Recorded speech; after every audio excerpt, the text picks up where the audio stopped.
What is up, everybody? This is the Sharp Angles podcast, the Thursday edition, the fantasy football preview edition of the Sharp Angles podcast. And if we're talking fantasy football, here at Sharp Angles, here at Sharp Football Analysis, there's only one person to talk to, and that is the one, the only Swami of Konami himself, Mr. Rich Hribar. How are you doing, Rich?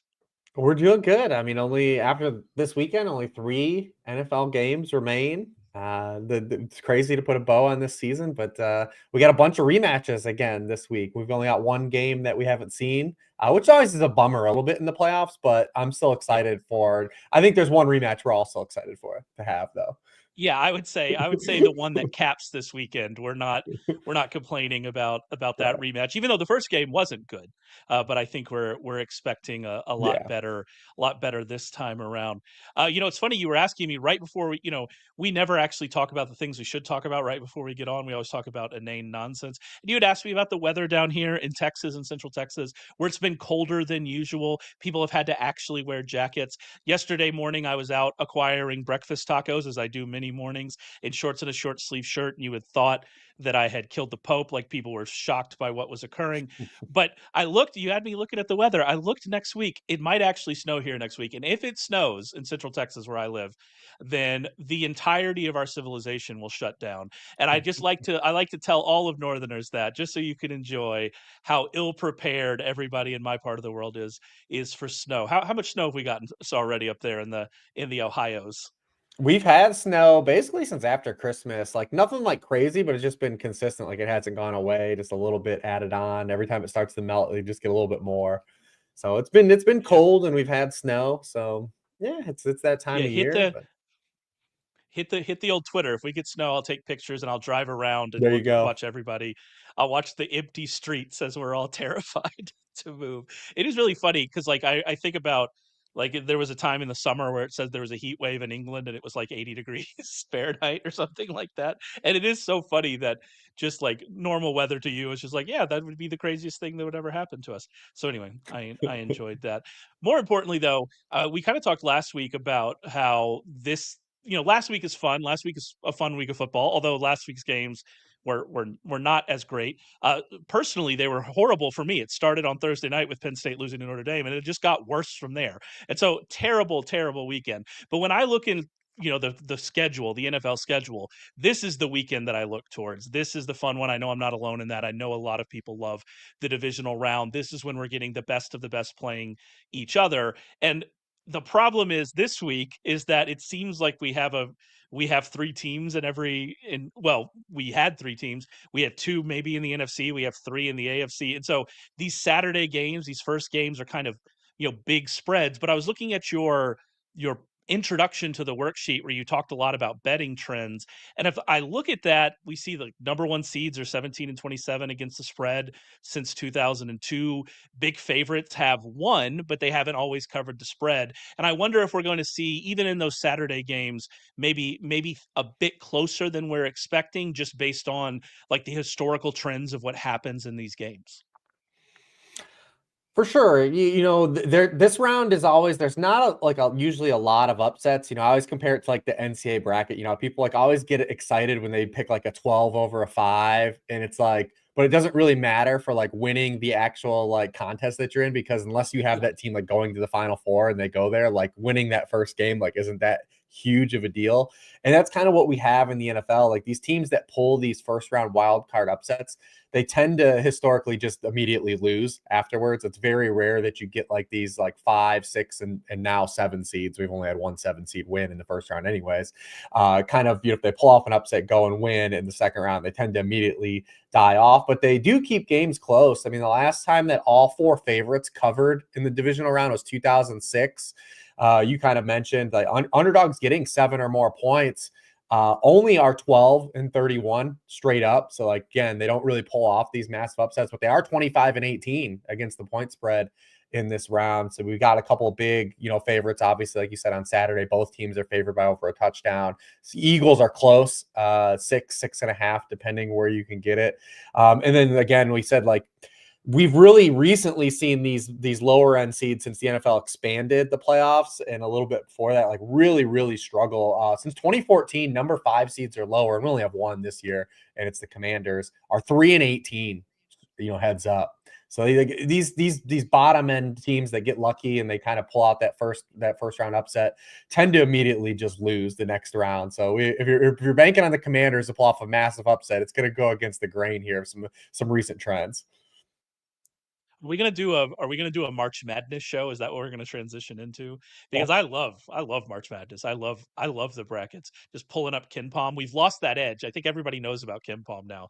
So we've lost that edge. But yeah, we should do that first round strategy from two idiots that watch college basketball for roughly a month a year. That sounds like great quality content. No, I think that this idea about like these games might be closer. Ultimately, though, might not like matter. And let's just get into the games talking about the Texans and the Chiefs. As you mentioned, the Chiefs are 8-point favorites. The total on this game is only 41.5. It's the lowest of the weekend. It is one of the lower ones that you're going to see, I think, here in the playoffs.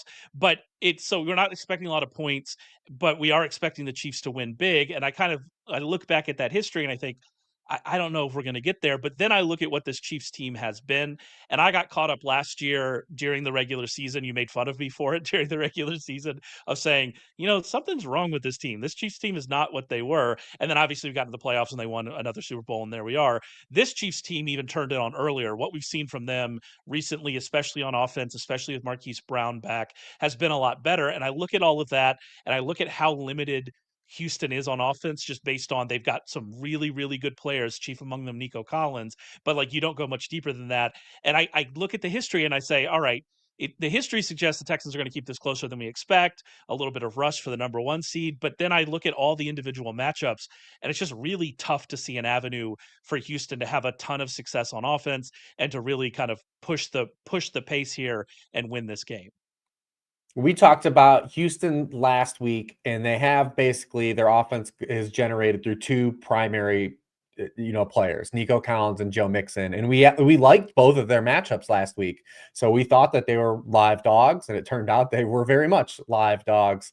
But when you look at those 2 players and what they're tasked to do against this Kansas City defense, neither one of them have a good draw. We've talked about the Chiefs' run defense, all season long. When these teams met earlier in the season, I mean, Mixon didn't even average a full yard before contact per carry when these teams met. 0.29 yards before contact in that first matchup. Was kind of scripted out of the game a little bit. 14 carries for 57 yards. Wasn't involved in the pass game. And we talked about last week too that Joe Mixon the back half of the year has been very opponent driven. He's been good against the good matchups, the Cowboys, the Jaguars, and the Chargers last week, and teams like the Lions, the Chiefs, the Ravens, like they just couldn't run against them. And that's kind of what we're looking at here. And then Steve Spagnuolo's done a great job all year of taking away the primary pass catcher in the opposition's passing game basically the entire season. I mean, they are fourth in fantasy points allowed to wide receiver ones, but they also are second in yards per target allowed to fantasy or to wide receiver ones in the opposing team. Nico Collins had 60 yards receiving on 10 targets, when these teams met. So it's going to be another game where you expect the target volume to kind of be there for him, but how much yardage and upside does he have? And the Chiefs are just getting healthier at the right time. Again, I mean, they're going to get Jalen Watson back. He hasn't played since the 49ers game. With Jalen Watson on the field, they've only allowed wide receivers 6.3 yards per target, a 55% catch rate. It's just, again, they're going for their 7th straight AFC title game if they win this game, which is pretty wild to think about. And I know some teams, so people have, Patrick Mahomes and Chiefs fatigue, but it is pretty unprecedented, this run that this team's on. You mentioned the number 1 wide receiver stuff, and you mentioned Jalen Watson, who is practicing in full. It really does seem like he's going to be back this week. And I'm glad you brought up kind of that split with him, because overall the Chiefs were good against wide receivers just throughout the year. They were 4th in yards per target allowed to wide receivers this season. But in those first 7 weeks with Watson, they were first with a bullet. There was nobody else even close to them. Denver was like at 6.7 yards per target allowed to wide receivers. So there was a gap between them and everybody else. And again, it's 7 weeks, and there's a lot of who are you playing kind of stuff Yeah. that I mean, they affects remember they especially took that small Jamar Chase sample. out in week 2. They limited kind of Drake London. Drake London did score a touchdown in that game. They did face, Chris Olave over that span. Like they faced a good set of opponents, during that run. Yeah, exactly. I was going to say that. I mean, the Ravens in week one, right? And so we saw them play, real guys over that span. And so I think that number seems, seems more valid to me, even though it is a smaller sample. We'll have to see, when Watson comes back. Is he, he's been off for a long time. What are we going to see? But this defense was good without him. Now they're getting him back. And then also we have kind of the Stroud element of this, because we saw Stroud last week have, I think, a better game than you and I expected him to have, a better game than he's been having recently. It was wild that bad snaps seemed to just completely turn that game around and turn that offense around, which was interesting. But when we're looking forward, does this continue? The offensive line is still a question. It does seem like they'll be a healthier this week, but I don't think they know who's really going to start at guard, even with everybody healthy. They we've seen Stroud struggle under pressure against the Chiefs last time. We know the Chiefs can get pressure. And you mentioned that if they're able to take out Nico Collins, then what are we looking at? Robert Woods is, maybe injured. We have obviously Tank Dell and Stephon Diggs are out for the season. They cut Deontay Johnson for whatever that's worth. Now back with the Ravens in a very odd, kind of procedural move from Baltimore, smart procedural move from Baltimore. Like, is it Joe Mechie? I mean, is it John Mechie? Like, is that what we're looking at here? I think from a DFS perspective, that makes some sense. He's got a better end of this matchup. But like, you look at where's the ball going to go here for Stroud? Where are his kind of like, where is he going to be able to get out of jail if he gets into pressure? And it's really tough to see what those options are.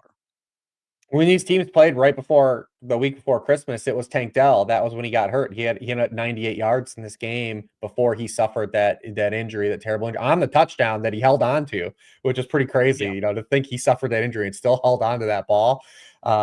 Just shows you like the different breed like football players are. Like I would have just been like, just nope. My body would have spontaneously combusted probably, but they just don't have any outlets. That's what you said. Like there's just no star power here outside of Nico Collins and Joe Mixon. And if you take away Nico Collins and you force these other guys to beat you, like you're down to Dalton Schultz and John Mechie, just guys that aren't explosive and really don't generate big plays. And if you're not going to generate big plays, I mean, the Chiefs are just going to paper cut you to death like they did in the first matchup. And again, their offense is healthier now too. I still would expect a backfield split, but it looks like they're going to get Isaiah Pacheco back. They've already gotten Hollywood Brown back. It looks like their offensive line, even though they're going to decide what they want to do at left tackle, is going to be healthier, getting Juwan Taylor back, DJ Humphries and Joe Thuney, like all being active at the same time.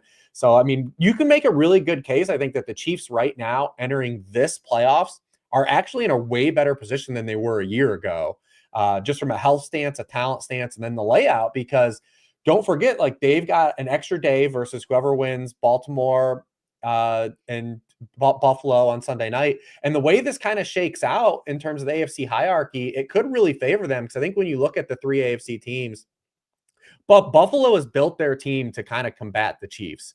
But it also structurally doesn't match up well with Baltimore, and we'll talk about that later. But the Chiefs do structurally match up well with Baltimore because of Chris Jones and Nick Bolton in the middle of the field and what Baltimore wants to do. So it could end up playing out like really favorably for the Chiefs to, again, I know people have Chiefs fatigue, but to be dancing here again in the Super Bowl. Yeah, I mean, when will things work out for this team? I mean, I hope things continue to go well for the Chiefs. You mentioned the backfield split. We do need to talk about, the Kansas City offensive side of this. I am interested in this backfield split. Like you said, Pacheco will almost certainly be back for this. Hunt has not been efficient all season, so that kind of is what it is. But Pacheco also wasn't efficient when he returned from injury. Like, it was just a bunch of not really successful runs.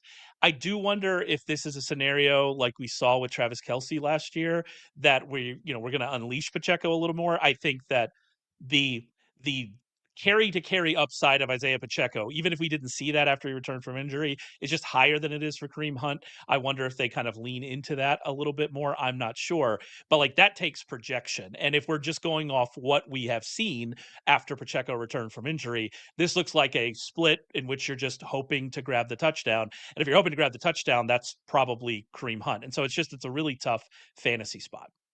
And you've still got Samaj P. Ryan playing long down and distances, which has capped both of these guys. Because it'd be one thing if Pacheco's in some kind of a split and still tacking on catches, but I mean, he only caught 5 passes for 25 yards when he came back too. So you weren't even getting any of that either. So it's just real tough to latch on to. And also, I just think this Chiefs team, the way it's built right now, they're pretty much built to throw a little bit right now. You know, having Hollywood Brown back, being able to play a lot more 11 personnel. We'll see if Travis Kelce ramps up. He was really good the last time we saw him on Christmas, to see if he's got one more run in him. If they win the Super Bowl, I think a lot of us are expecting to say like that might be it for Travis Kelce. But Yeah. yeah, I think they're built to the short passing game to kind of just lean on it and just see what they get out of this backfield. I mean, the thing with Pacheco is he does have the best upside, but like how healthy is he? Like he suffered a significant injury. I mean, he broke his leg during the season. I doubt that we see him be, the version of Isaiah Pacheco that we thought we were going to get at the start of the season, probably the rest of the season. Yeah, I'm with you on that. You mentioned the passing side.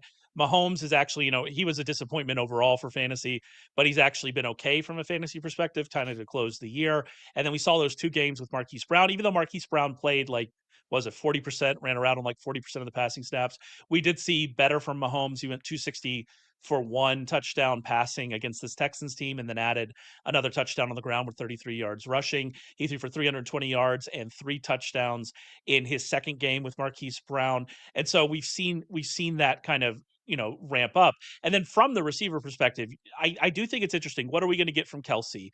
Are they going to play Marquise Brown on more of the snaps? Are we going to see more snaps for DeAndre Hopkins? Like, are they going to both get into more of like that 70% route participation rate? Like, where are we going to get there for them? And ultimately, whether or not that happens will, I think, determine what we're going to get out of Xavier Worthy, who has been the clear number one target in the passing game over, the past like month and a half of the season. Over the final 3 real games, he had 26.5% target share. It was targeted on 28.7% of his routes. So if you're getting that out of him from a DFS perspective, you're suddenly really excited. But just like with everything else, with the backfield in this offense, we're having to play a guessing game of what are we actually going to see here. Have they just been playing coy? Have they been, saving DeAndre Hopkins and Travis Kelce for the postseason? If we look at last year, it suggests that maybe that is true. But again, we're just guessing at what we're going to see from a usage perspective. Oh, and if you don't think Justin Watson and Juju Smith-Schuster are not going to play too, you guys are crazy. They're Like playing. they're going to They're playing. absolutely be on the field more than you and anyone really wants them to be. They're absolutely going to be out there. This team is different than last year. Last year when they entered the playoffs, they were really down to Kelce and Rashee Rice. Like that's really all they had. And those 2 guys had 53% of the team targets in the postseason last year. They are a little more spread out and a little more diverse coming into this postseason. Like I said, they're a little deeper. And they've got some viable talent. Hopkins, Hollywood Brown. Worthy didn't have the Rashee Rice run out like Rashee Rice did at the end of his rookie year, but was better the back half of his rookie season and more involved. So I think it's gonna be a spread. He'll sprinkle in Noah Gray a little bit. They've just got more guys and it'll be a little bit deeper. I think just saying that they're gonna do what they did last year and ramp all these guys up, it's probably a little bit of a stretch. Like I said, I think that you'll still see Watson and Smith-Schuster and P. Ryan. Like these guys are all going to play snaps still. I do want to mention, by the way, that this game is the entire worksheet preview for this, going over every single player in depth. All of that is actually free on the site, sharpfootballanalysis.com. So you can get a glimpse of what it goes into these worksheet previews. They are the best way to get ready for the DFS weekend, for your fantasy weekend. They really are spectacular. I would highly, highly recommend them to everybody.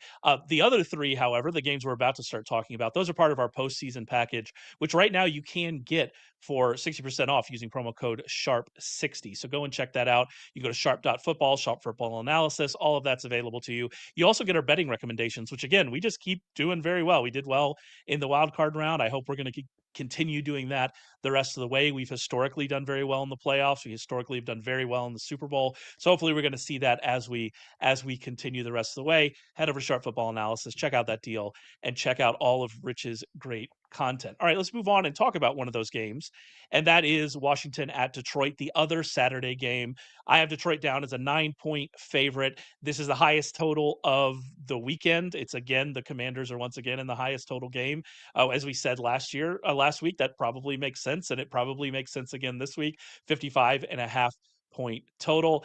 I mean, when you look at this game and you look at Washington and what they've been able to do and the great season that Jaden Daniels has had, you look at all of that, you go, all right, this has been a great run, but it just feels like the what this Lions offense is able to do, even against this Commanders defense that has been better late, like it's going to be really tough for this Commanders offense to shut down the Lions. And if that's the case, then you're really putting a lot on Jaden Daniels, who has delivered. He has delivered in the fourth quarter. He's delivered in tough situations. But like, have they finally reached the mountain they can't climb here? Because I just expect this Detroit offense to have a really, really good day against this Commanders defense.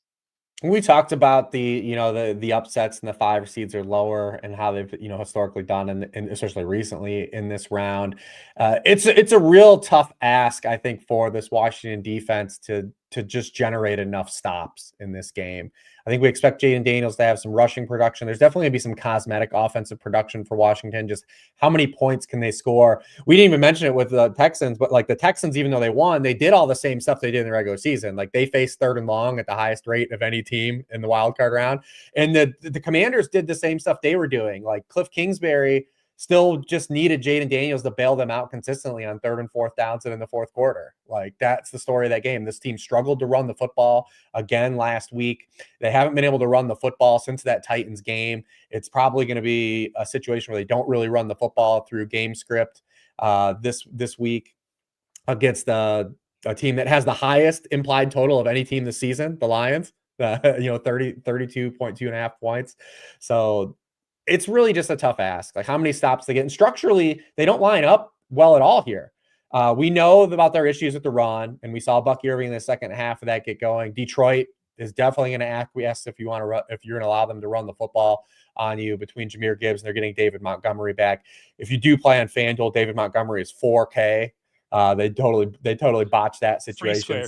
Free square, yes. Yeah, so I botched that. So you and everyone else will have him. But even when they go to throw the football, the Lions, the Commanders are kind of in a tough spot here because one, you can't play a lot of shell coverage against the Lions because if you do, guess what they do? They'll just run the football. They have one of the best run games and backfields in the NFL. So they force teams to play a lot of cover 3, a lot of cover 1. The Commanders' preference is to typically play a lot more man coverage in cover 1. They've moved up to 5th in the NFL in rate of man coverage on passing downs.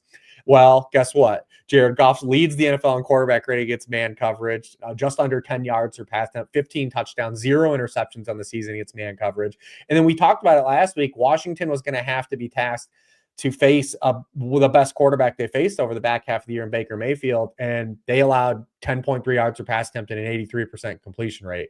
They had closed the regular season facing Cooper Rush, Will Levis, Spencer Rattler, Kenny Pickett, Michael Penix, and Trey Lance. Like it's one of these things. I'm definitely excited to see how the Commanders approach this game and see how much they can pace, but just how do they generate enough stops in this game? Because like I said, the Lions are implied to score 33 points this weekend. Yeah, I think the answer is probably pressure. Like that's often been the answer against Jared Goff. And I mean, you do look at the Lions offensive line, there are questions there. I mean, I saw Taylor Decker miss practice on Wednesday, although it seems like that was just kind of like that wasn't an injury thing. That was a personal issue. So I assume he will play, but Zeitler, we don't know if Zeitler is going to play. We have seen the Commanders be able to get pressure just kind of with their front without, really bringing extra guys. And so maybe that's an answer for them. But like you said, you're really grasping at straws here, especially since, as you mentioned, David Montgomery's back. We know what Jahmyr Gibbs can do and how good he is per touch. And that matchup that backfield has, I think we have questions from like a fantasy perspective. What is this usage split going to be? How much are we going to get David Montgomery here? As you mentioned on FanDuel, it doesn't matter. You just play him at that price. But he is a relatively low price on DraftKings this week as well. And so the question is, how much of him are we actually going to get? But when you put that backfield together, regardless of what the split is, that matchup is it's perfect for them. And I do think that like one of the avenues to this going under is just that we're just going to see the Lions run down their throat. And we've seen that happen in Lion games, before. And like they should be able to just run through this team looking at kind of what we've seen from this Washington defense. Yeah, the run game is favorable. Like I said, it's just across the board. There's not really a bad matchup for like a component of the Lions offense. And we've even seen the passing game kind of settle. Like there was a point in the season where the Lions were kind of getting like a lot of people involved in the offense. And we did have like a couple of Tim Patrick games missed in there, but we've really seen the back half of the year, both Sam Laporta and Jamison Williams really stabilize in terms of usage. Like both of these guys have really settled in right around 20% of the team targets on a weekly basis with not very much volatility either.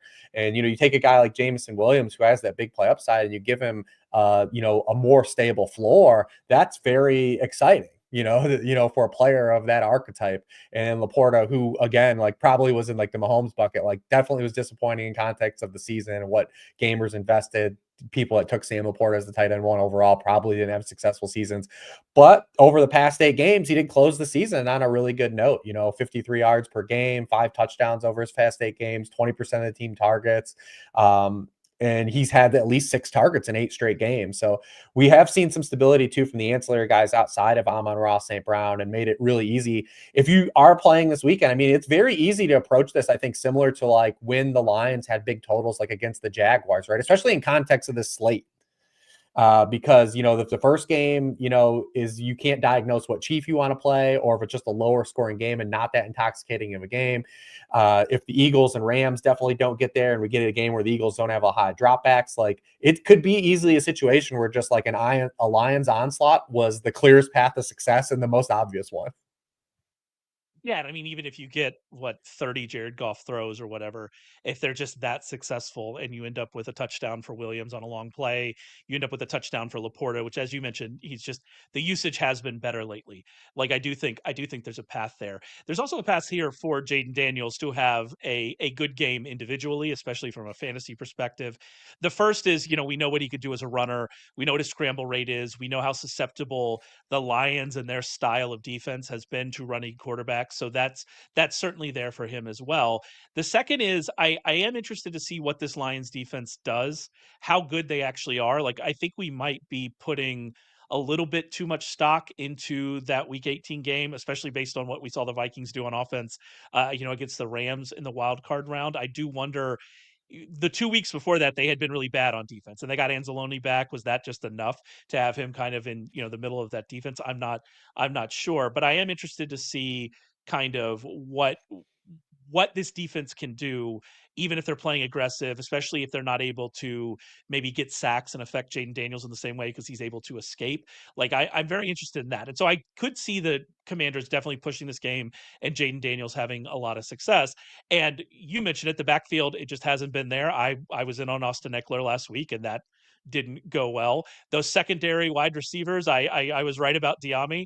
I ended up not even playing him in the lineup I needed to play him in, but there you go. It's I got it. There you go. He caught his touchdown, so we're happy. But if you're looking at the pass catchers, I mean, it's like Terry McLaurin or bust, and then maybe hope for some from Zach Ertz. And so it's tough to see. Like, all right, I'm not going to probably build a Washington onslaught, but there are some pieces here as run backs, or even if you just want to play Jaden Daniels with a lot of Lions, there's a lot of really interesting pieces here. If you believe this game is going to be close, then you have to play it through the Daniel side because it's the only way. It's the only way they have success. It's the only way this game is Agreed. close. If you and if they do pull off an upset, it's because Jaden Daniels had a monster game.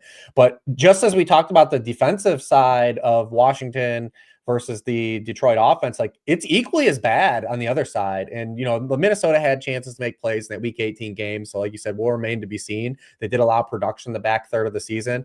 But structurally, like this is not a Washington team that matches up really well with what the Lions do defensively either. I mean, you look at Jaden Daniels, the splits versus man and zone coverage.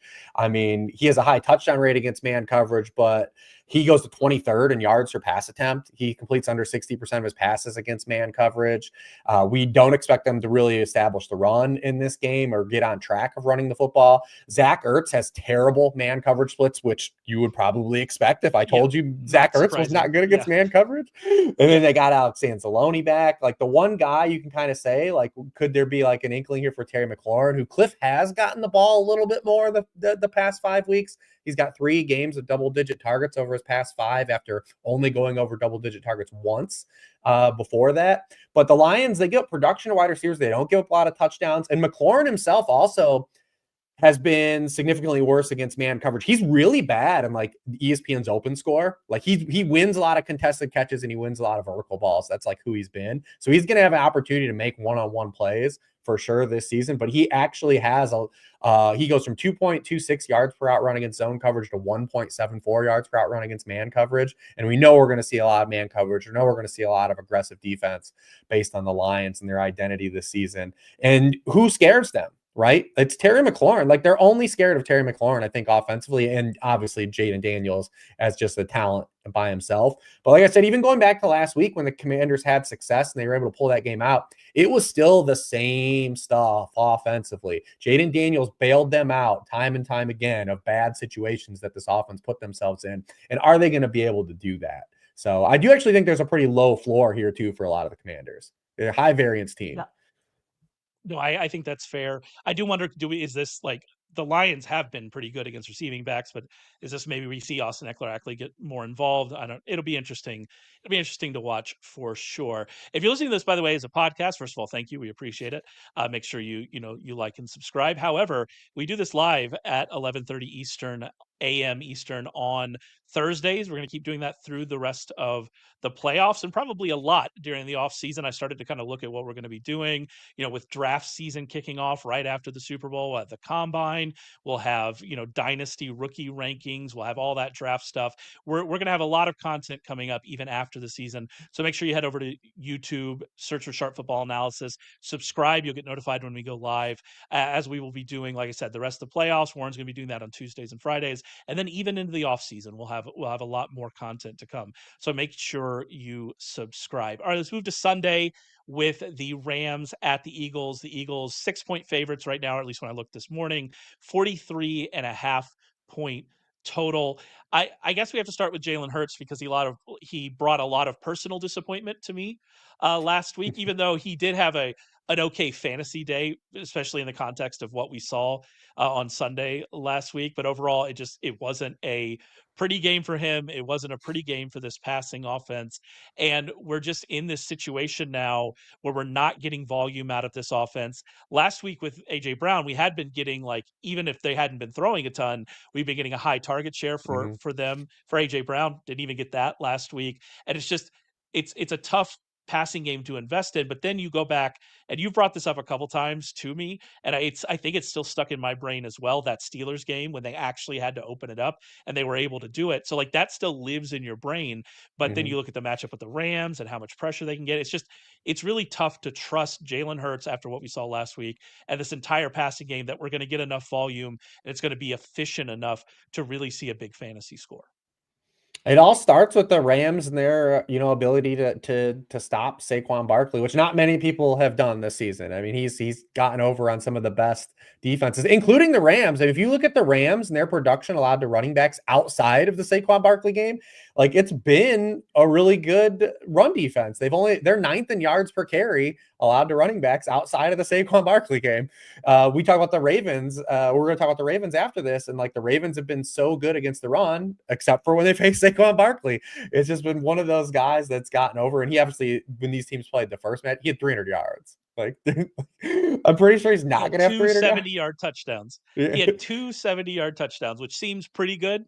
I'm going to go out on a limb and say that's pretty good. Pretty decent. That he and Kenneth Gainwell also had an over a 10-yard touchdown in this game. So like they just ran the ball effectively. It's the best run game probably in the NFL. Arguably, if you want to, I guess, include Lamar Jackson, I think you have a good counter argument with the Lamar being a better runner than Hurts outside of the tush push for Hurts. But yeah, I mean, this team's run on everyone though, because the offensive line's good. So it starts with the Rams. Are they able to force the Eagles to pass? Because the Rams can generate pressure, and Jalen Hurts has faced a lot of pressure this season. But guess what? It doesn't matter if the other team's not dropping back. You can't generate pressure when the other team's not dropping back to throw. And that's kind of what the Rams have to do. They need to force both of these Sunday games, these two teams that face the Eagles and the Ravens. They have to force these teams into a drop back passing game. And even then, for the Eagles, they have outs. Like you talked about the Steelers game, they were effective. And they got everyone back last week. They got Dallas Goedert back. They in the regular season, only 10% of their snaps, they had Saquon, Goddard, Devontae Smith, and AJ Brown on the field together. And they've got these guys back. So maybe they can still have success here. And the Rams, literally, when they still don't get pressure, they will give up production. We even saw that a little bit on Monday night when they dropped back into the zone and didn't get pressure even on Darnold, the ghost of Sam Darnold, right? Seeing ghosts. But it's just tough to diagnose what we're going to get from a game script stance, because so much is so contingent on just one, how effective you are at stopping Saquon Barkley. And not a lot of teams have been effective at stopping Saquon Barkley. I mean, there is another end to that as well, is I guess even if you are relatively effective at stopping Saquon Barkley, if you're not scoring on the other side of that, then you're also not going to push them, out of that as well. And so it is kind of like there is a double-edged thing here. I'm glad you brought up the pressure. I kind of alluded to it as well. If the Rams get the Eagles to drop back to pass, that pressure is going to really be the thing for them, because we've seen, we've talked about it a lot on this podcast. When the Rams generate pressure, as they were able to do against Sam Darnold, they are a much different pass defense. They are very effective pass defense. And Hurts has been wildly susceptible to pressure all year. He's 29th in yards per attempt out of 36 qualified quarterbacks this season in, under pressure. He was 13th in touchdown rate. He was 8th in interception rate. So he avoided mistakes, right? It wasn't like he was making a ton of mistakes, but just the passing game doesn't move when you get pressure against Hurts. And so if they're able to do that, that's interesting. I am also interested from like a receiver perspective. If we do see passing volume from the Eagles, this matchup would seemingly suggest we might see this might be a better spot for Devontae Smith, based on kind of, the coverages run. This might be a better spot for Dallas Goedert, given what the Rams have done against tight ends this year. But all of that said, AJ Brown's their best player. We obviously saw him reading a book on the sideline. We've seen the squeaky wheel narrative for AJ Brown already this Sweet season, bit too. and it What a worked out. sweet bit. It was great. No notes, AJ Brown. That fantastic work. Just fantastic wide receiver work. Because he played it off like he's been doing it all year. There is no way this is the first time we would have seen this. No, Like, no. I'm 100% into this bit, AJ Brown. I'm team you for the rest of my life. But like, when you do look at the matchups, and I don't know if it works out as well for AJ Brown. Is he going to get like 33% of the throws, even if they are forced to throw? And so it is interesting, like you said. It's tough to predict what we're going to see from this Eagles offense. And then even if we do get throws, normally you would say, oh, that's great for AJ Brown. But you look at this matchup and you say, maybe that's better for Goddard and Smith. Again, which, as you mentioned, we haven't seen the three of them on the field a lot. So it's just lots and lots of questions here. And AJ Brown had 110 yards and a touchdown when these teams played. And he only had 2 targets in the second half of that game because, again, they didn't have to throw in the second half like the typical Eagles. AJ Brown only averaged 1.6 targets per game this season in the second half of games. That's why he's reading books. That's why he started reading on the sidelines. But that game last week has to terrify you if you're a Rams supporter. And I give a lot of respect to Sean McVay and Matthew Stafford and the experience they have. And I expect them to play well, as good as possible in this game. But the Jalen Hurts was bad last week. The offense wasn't particularly good. Saquon really didn't get going like in a hyper efficient manner, and that game was never close.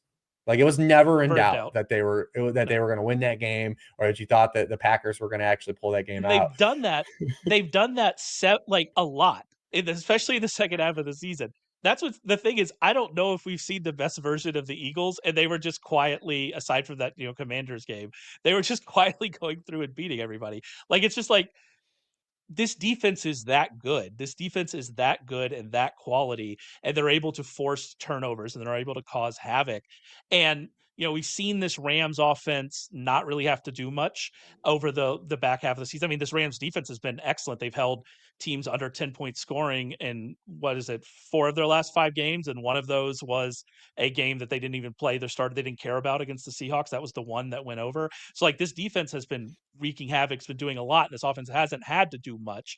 But you do also question how much is this offense going to be able to do in this situation, especially if we're not throwing the ball to Cooper Kupp, especially if we can't just turn around and give the ball to Kyren Williams 20 times. Like, what are we going to see from this offense?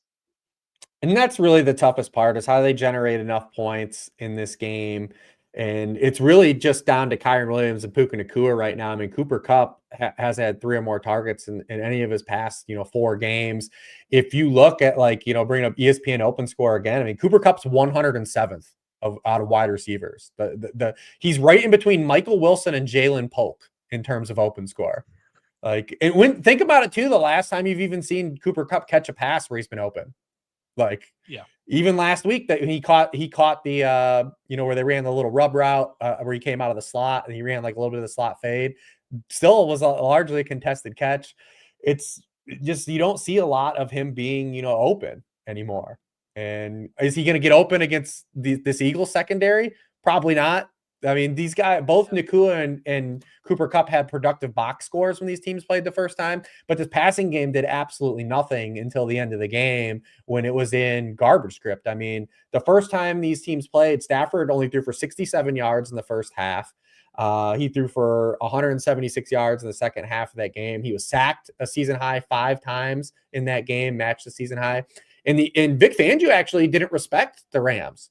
They played one of their highest rates of man coverage in a game that season. Stafford only threw for 24 yards in that game against man coverage. Are we going to see something similar? Is there going to be like some adjustment? But it just, you look at the playmakers the Rams have, and I respect McVay and Stafford, and they're gonna be able to generate some production here. They're gonna scheme some stuff up for sure. I'm sure they'll have something in this rematch, but they also had rematches against the Cardinals and the 49ers in the second half of the season. They didn't do anything offensively in those games either. So we can only extend that so far against the defense that since week 5 has been the best defense in the NFL, pretty much bar none outside of that fourth quarter against the Commanders. What do we do with Higbee? Because Higbee's first of all, we talked about Tank Dell and the football players. Higbee was coughing up blood after that game, and then like on Tuesday, Sean McVay said, "Yeah, I'll probably be fine. He'll probably play this game." Which again, I'd just be dead. Like that would be the end of me. And so, Yeah, I can't football come to work players this different. week. Different breed for sure with football players. But we saw it was interesting that we had seen the last few weeks of Higbee. We even had to say that first week he came back, he caught a touchdown, but he ran like 3 routes, and we hadn't seen them kind of really use him a ton. And then right before that injury last week, they were just peppering him with targets. It is an interesting, it's not a good matchup here for him, but I do wonder is that something they can do to try to change it up a little bit, maybe get a little more room for Cooper Kupp. I'm not sure. But the way that they were targeting him early in that game before he left was certainly interesting and suggested that he's a guy that they want to get going. I would be hesitant just because of the Brian Flores approach, right? Like we know what you get with Brian Flores, a lot of zone blitzes, and I think they really had a great game plan to combat, that approach. So I would be pretty hesitant to say like this is what we're going to see because we still have a large sample of Tyler Higbee since his that historic run in 2019 to close the season of him being pretty meh and not really being involved. And we've had a pretty large sample too of Matthew Stafford since he joined the Rams, really not throwing to the tight ends outside of a couple of like random spots. And I feel like that was what kind of happened on Monday. It was more game plan driven, him being targeted to the degree he was to open that game. So it's tough though, because like, again, if the Rams are going to push the Eagles, where does it come from? Obviously we always count on Nakua, right? Like he's a guy getting over 30% of team targets every week. Kyron Williams is going to have a high workload, but they are going to need something else or else to step up, or else this looks very similar to what we talked about the Texans, right? Versus the Chiefs. Like you need something else outside of these guys. That was 2019. You've just crushed my perception of time. I can't believe that was that was that long ago. Wow. Just an Tyler Higbee. all-time playoff heater, like won championships, Tyler Higbee. That's right. The Billy Volek special, man. Like if we're going way back into Like the every into 100 the yard game of special. his career came in that 4-week span. I mean, good. God bless you, Tyler Higbee. I'm sure it worked. What I a know fun I got a game we piece of the play. DFS pie there. Yeah, I know I got a piece of the DFS pie there for sure on Higbee. Yeah, yeah. All right, Everyone did. one more game. I feel like this has been a lot of negativity throughout this entire show when we've been talking about these games. Like we're trying to find ways that the underdog is going to compete and get involved. And it's a little bit different for the Rams because the Rams, I definitely think, are closer to the Eagles than the 2 Saturday games. But then we have this last game. Now we have Baltimore at Buffalo. Baltimore 1-point road favorites. They didn't open that way. The Bills actually opened up as 1.5-point favorites. It switched to Baltimore. It is kind of hovering around that 0 line. So obviously, in between the threes is a lot of similar there. 51.5-point total. We saw the Ravens, just ambush the Bills earlier this season, and it wasn't really a game.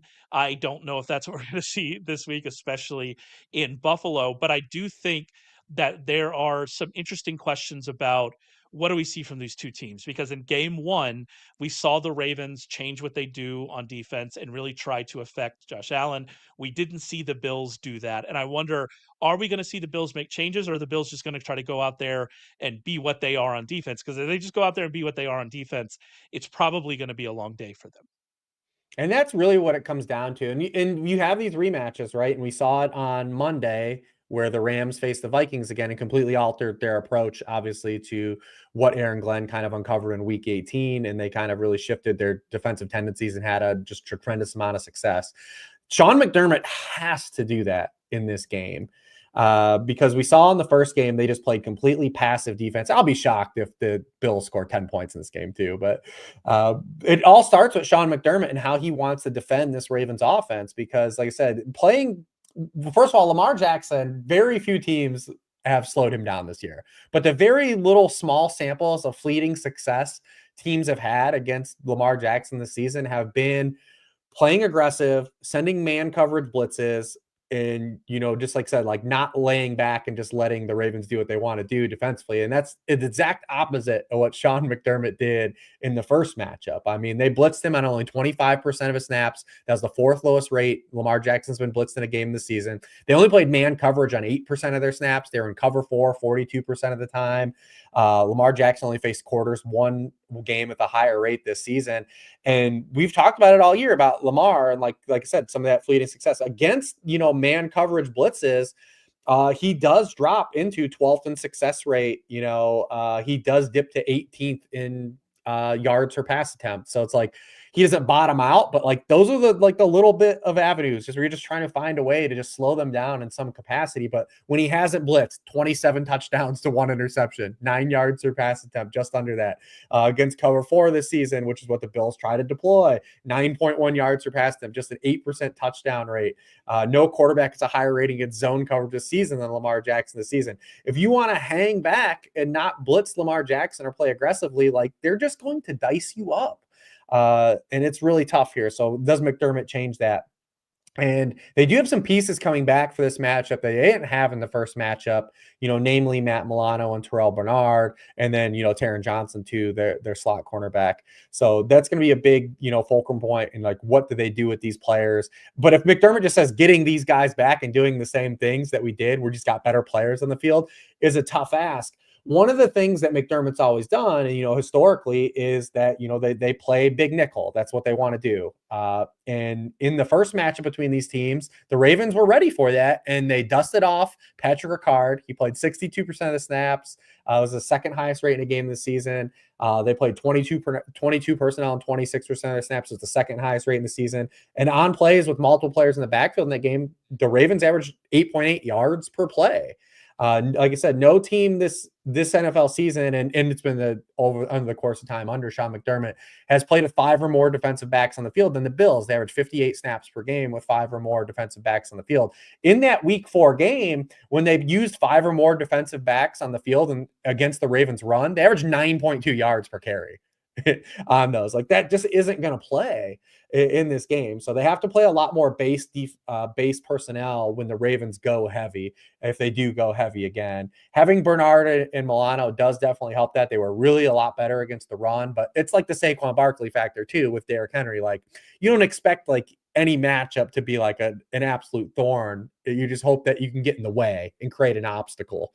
The best way to do it is for the Bills to get ahead, right? And like try to get in a game script and a game stance to where Derrick Henry isn't on the field, because we've seen when he's on the field, like he's running the football, but we also seen that he doesn't get a high percent of the team's touches when they're trailing. He's only played 44% of the offensive snaps with Baltimore trailing the second half of games, and he's only played 33% of the snaps of Baltimore trailing in the fourth quarter. That's a lot harder task to be ahead of Baltimore, but that's the avenue the Bills have to take. I mean, if I'm the Bills, if I win the toss in this game, like I'm taking the ball. I'm trying to score points. I'm trying to put the position. I'm not trying to do what I did against Denver last week, where they played slow and it was through James Cook. Like they're going to have to score points and make it so the Ravens have a drop back game and make it so they're not, able to go heavy and lean on Derrick Henry in this game. You mentioned the game script is the thing that I think will ultimately decide the path of this game. And as you said with Derrick Henry, it's not just that if they're leading in the second half, we're going to get a lot of Derrick Henry. We're going to get a lot of successful Derrick Henry in the second half because we've seen that throughout his career is that he's going to be very effective in the second half. He's going to create big plays. He can put the game away, which as we continue to say with the Ravens, what makes them different than what we saw last year against that Chiefs and that really disappointing game they lost in the AFC Championship game that they shouldn't have lost. They should have won that game, right? What did we see? They didn't have that running back. They didn't give the running backs the carries. They've got it now. They've learned their lesson. They're giving him carries in the second half to close out these games, and he's been very effective. And so unless you are putting them in a position to chase the game with Lamar Jackson, who Lamar Jackson's also very good, it might not work for you anyway. But like that's kind of what we're looking at. From the rest of the Ravens offense perspective, this is a good matchup for the receivers, but we don't know how many targets they're going to get here.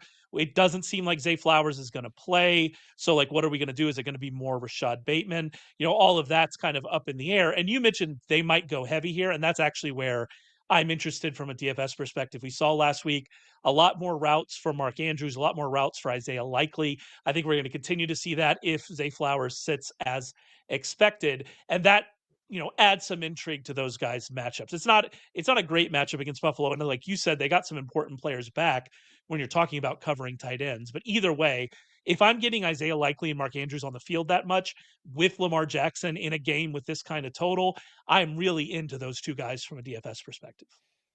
And Likely is not really like a traditional tight end either. So it's like even getting those guys back, like is it still like a major impact? It's tough too when you get in the weeds. You're like, well, they have Matt Milano back and they have Terrell Bernard. We have seen some production a little bit to tight ends too the back half of the year, and some of it was garbage time, like Sam Laporta's game against Buffalo, Tyler Conklin's game, especially because he had a lot of his production with Tyrod Taylor. But we did see both Patriots guys combine for just under 100 yards against the Bills too, both Hunter Henry and Austin Hooper. This is the signal, right? Though, like when the Ravens have been missing a wide receiver, we've seen Mark Andrews' snap share go up and Isaiah Likely's go way up.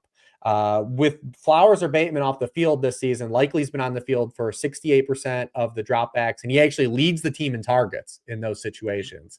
So, and he's a big play guy too. Like I said, he's not just like a traditional, tight end. It's not like Charlie Collar getting a bump and like trying to get him to make a play. We saw him even last week. They didn't have a huge amount of snaps, but creates big plays, the 30-yard reception. Isaiah Likely's that type of a tight end. He's good after the catch, good at the ball in his hands. So Isaiah Likely, I expect to be on the field a lot. Mark Andrews to be on the field a lot. We know he still has the touchdown equity, even if you're not expecting him to have a huge game against a guy like Milano. And we're here again because, historically Mark Andrews in these games against Buffalo has not been good because of the Milano factor, but he was able to break that streak against the Steelers this year where he scored his first touchdown against the Steelers earlier in the year. They just use him. He's a go-to foxhole guy in the red zone. So if you're chasing a touchdown, he's still definitely going to be in play for that. I was looking at early ownership projections for DFS that had Likely, I think it was at like 5 or 6%, which it seemed odd to me. But then you look at, like we've got Laporta there, who I think is going to draw. We've got Mark Andrews, who's certainly got to draw. Dallas Goedert's going to draw after what we saw last week in that touchdown, and so that might be the case. And if you look at kind of where he's priced in tight ends, if that's what it looks like as we get closer to Saturday game starting, that's what we're going to get out of Likely. I might be close to 100% Likely because I think this is just a really good spot for him if he's going to play all those snaps. And again, if Zay Flowers is out, a lot to learn here as we record this on Thursday morning. But if all of it kind of goes the way that we expect it to go, I'm going to be pretty heavy on Isaiah Likely this week in DFS. And if it doesn't work, it doesn't work. But if you're getting snaps and routes for a guy like Likely, I think that at his price and if he's not very popular, all of that kind of matches up for the kind of plays that I want to make in DFS. You mentioned all of the changes for that the Bills need to make against the Ravens. We did see the Ravens change their approach against the Bills last time to pretty good success, and that was before this kind of defensive turnaround we've seen for the Ravens. And so I would suspect we're going to see a lot of the same from them in this matchup.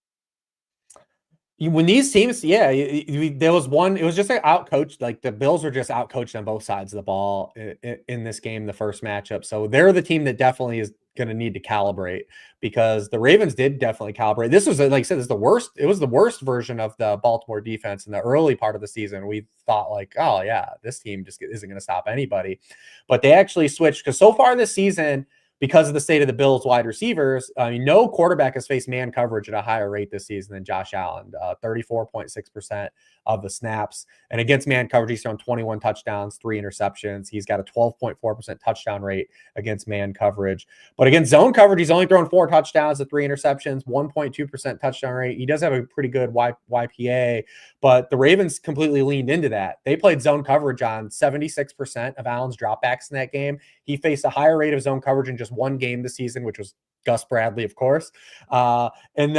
The Baltimore games and the Baltimore game and the Colts game, ironically, were the only 2 games he did not throw a touchdown pass. And that it goes against what the Ravens have done. It was their highest rate of zone coverage played in a game this season. And, then you talk about what they've done over the back half of the year. Obviously, Kyle Hamilton and his move to safety has gotten a lot of credit. I would say some of the schedule, too, has helped them out as well. But they've definitely just been an improved defense all around, because even like the quarterbacks that have had some struggles over that stretch, like CJ Stroud or Justin Herbert, or if you want to include Jalen Hurts, like those guys still didn't pass for over 10 fantasy points too in those games too. So it's not like they even let those guys punch up either. And sometimes when we talk about the schedule, doing what you're supposed to do on the schedule is actually a pro as well. Sometimes we lose sight of that, and I lose sight of that too sometimes as well. You're digging into the matchups, but when you squish the quarterbacks you're supposed to squish, that means you're playing well. And that's definitely what the Ravens have done over the back half of the year. So I'm very excited to kind of see how Buffalo approaches this game, definitely on both sides of the ball, because they're the team that needs to make the adjustments. Yeah, absolutely. And we mentioned, we've talked about a lot in the back half of the season that Allen's running more. And so, Oh, yeah. that's an added element. And then Allen is just, he's in one of the top 2 candidates for MVP for a reason. He can make things happen. He is very, he's just something else, right? And so he could just blow this whole thing up. But like, even with him running more, if the Ravens are going to play more passive in zone, you would think, okay, that plays a little bit better in containing that as well. And so it makes a lot of sense for the Ravens to go back to that, which means the Bills are going to need to adjust and have more success. You look at their receivers, like you mentioned, Khalil Shakir is again getting the good side of this matchup, but we're going to continue to wonder what his upside is every week. You look at some of the other receivers, I think we would really like to see Keon Coleman get some downfield targets in this matchup, because that has been a spot where the Ravens are vulnerable, but we don't even know like who's even playing at wide receiver between Keon Coleman and Amari Cooper and Mac Hollins and Curtis Samuel, right? So it's hard to kind of put a peg from a DFS perspective. How much are we going to get from Dalton Kincaid? And so even though we've been so excited about Josh Allen, and even if the Ravens do continue to do what they do, I expect Allen to have a lot more success in this game, pinning down, okay, who is that success going to go to? Who is going to get those passing touchdowns if those passing touchdowns exist? It's really tough to do for this offense. Yeah, they're going to rotate, Cooper, Coleman, Holland, Samuel. They did it again last week. That's the identity of this offense, right?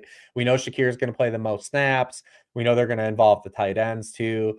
But the matchup would be to chase maybe a guy like Cooper or Keon Coleman. Now, it takes a significant step of faith, obviously, but it also could just take a play too. Like we saw the Steelers guys last week. Mike Williams caught a long ball. We saw Pickens catch the long ball. As good as the Ravens have been, even over the back half of the year, they still are giving up these vertical plays to wide receivers and these splash plays. They're 29th in receptions allowed to wide receivers and throws 20 yards or further downfield. They're 27th on touchdowns, a lot of those throws. If there are players in the Bills offense getting those targets, you would say that's going to be Cooper and Coleman. You just have to do the whack-a-mole game and guess on how many routes they're going to play. And that's kind of the tricky part. And, Kincaid's tough to chase. He hasn't had more than 53 yards in a game all season. And then you have to talk about the run game too. Like, are they going to be able to do offensively what they've done the back half of the year, where they've really been a run team, like off of Josh Allen's running and James Cook running? I mean, he's gone over 100 yards, 3 times in the past 5 games since week 11. He only rushed for 100 yards and 1 time through week 11. Yeah, 4 of his past 7 games, he's gone over 100 yards. And are you going to line up and run the football on the Ravens? Really, only the Eagles have done that this season. definitely not when these teams played earlier in the season did the Bills have any success running the ball either. So, and then with James Cook, they're just not using him as a pass catcher. We talked about it last week. Were they going to do that with the Broncos? He, even last season, was only on the field for 28% of the dropbacks. It's been consistent all year. It's been Ty Johnson in that kind of role. So if you're in those prop streets, Ty Johnson and Justice Hill, like receiving props, have a little bit of a signal this week too. If they're low enough to take some nipples on. Yeah, I mean, you ran it all down. There's no reason for me to really add, but like the James Cook aspect of it, of them having Cook be as good as he is when he touches the ball and to just not use him as a receiver. And I mean, they could change that here because of this matchup. If they want him on the field, that might be something that they need to do, but we just haven't seen them do that. I mean, we used to talk about him dropping wheel routes. Maybe is that exclusively what has happened here, that he dropped one too many wheel route, and that's why we don't see him anymore. But it does seem like that's an avenue to try to get him the ball, to try to get him, in a good spot against this defense. But again, you're projecting because we just haven't seen them do that. And so we're again asking the Bills to make a change here. And ultimately, like you said, from like a prop perspective, the reality is that's probably Ty Johnson that's getting those catches. Obviously had the big, the touchdown catch this past week. And so that's probably him getting those, which means we're not going to see a lot of James Cook unless they're able to find rushing success against this defense, which, we'll we'll see. I I feel like we're really negative on the Bills here, and I think if you Oh listen no, to they're the definitely everything. live still. Exactly. Like if you listen to everything we said, you think that, oh, we just expect the Ravens to run through this. But I don't. Like I still think this is going to be a close game. But Yes. maybe I should, because like I look at all the matchups, I go, this is all better for them. But then of course the Bills just have Josh Allen, and Josh Allen could just do things. And so as long as you just have that, obviously the Ravens have that as well with Lamar Jackson on the other side. But as long as you have that, like you could just stay in games. And I think I'm hopeful that this is going to be the one this that we're saying, all right, this is the good playoff game we're getting, the good divisional round game that we're getting. Yeah, and just it's the NFL. Like things happen that are kind of just weird and throw games into different game states. Like right, like when Nixon fumbles the opening kickoff of the game against Yeah. the Eagles, right? Like that's the where we are right now. Like winning the like because through all the years of football, no matter what changes, like these games and like winning these standalone NFL games, like typically come down to just like what team can generate some turnovers, right? And like turnovers can be fluky. It can be a dropped punt. Like just weird things can happen to kind of to swing these games around, because winning the turnover battle, tried and true, no matter what happens in the NFL, like, and no matter how the game changes, like that, it comes down to the meat and potatoes is like, are you not turning the ball over and can you get takeaways? And that's typically the signal of you winning the game.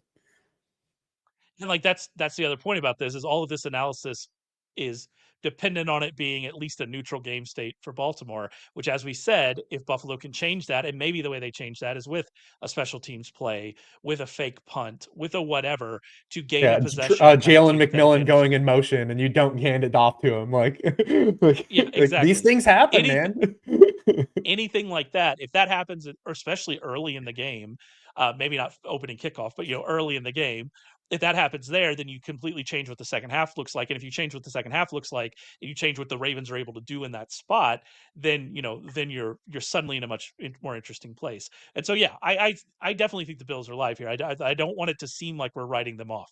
We're not, but there are some matchup disadvantages here for them for sure. We did have something in the chat here from Ali on base. Is Cup completely dead for DFS? Brutal last game. We kind of talked about this already, but I think the short answer is probably yes.